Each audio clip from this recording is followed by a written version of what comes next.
சினிமாக்கு செட்டே ஆகாதுன்னு சொன்ன ஒரு குரல் 16 மொழிகள்ல 40,000க்கும் மேல பாடல் பாடி இருக்கு. ஒரு குரலால நம்மள டைம் டிராவல் பண்ண வைக்க முடியுமா? இந்த ஒரு குரலால முடியும்.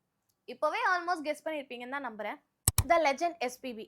Engineering drop out. சங்கீதம் முறையா கத்துக்காத ஒருத்தர் இன்னைக்கு அவர் குரலால நம்ம தமிழ் இண்டஸ்ட்ரியவே கட்டி போட்டிருக்காரு அப்படின்னு சொன்னா அது மிகையாகாது. எஸ்பிபி உடைய அப்பா ஒரு ஹரிகதா கலைஞர். அதனால அவருக்கு சின்ன வயசுல இருந்தே இசையில ஆர்வம் இருந்திருக்கு. ஹரிகதா அப்படின்றது ஒரு கதை சொல்லும் கலை. எப்படின்னா இசை, நாடகம், ஆன்மீகம் அப்படின்னு இது எல்லாத்தையுமே கலந்து ஒரு கதையா சொல்லுவாங்க.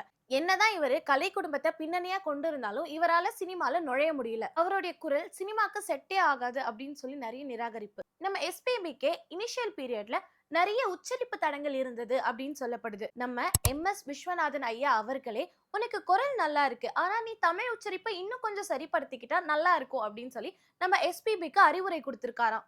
ஆக்சுவலி நம்ம எஸ்பிபியே விளையாட்டா ஒரு இன்டர்வியூல சொல்லியிருக்காரு, நான் தமிழ் உச்சரிப்பை கத்துக்கிட்டதே தமிழ் போஸ்டர்ஸை பார்த்துதான் அப்படின்னு. நம்மளுடைய ஜானகி அம்மாவே உன்னுடைய குரல் நல்லா இருக்கே, நீ ஏன் சினிமாக்கு ட்ரை பண்ணக்கூடாது அப்படின்னு சொல்லி நம்ம எஸ்பிபி சாருக்கு ஃபீட்பேக் கொடுத்துருக்காங்க. ஸோ ஸ்டார்டிங்ல உன்னுடைய உச்சரிப்பு சரியில்லை, உன்னுடைய குரல் படங்களுக்கு பயன்படாது அப்படின்னு சொல்லப்பட்ட ஒரு குரல் இன்னைக்கு எப்படி தமிழ் இண்டஸ்ட்ரியவே கட்டி போட்டு வச்சிருக்கு.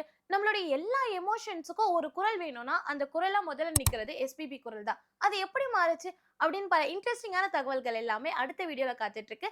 ஸோ மறக்காம நம்ம சேனலை சப்ஸ்கிரைப் பண்ணி வச்சுக்கோங்க.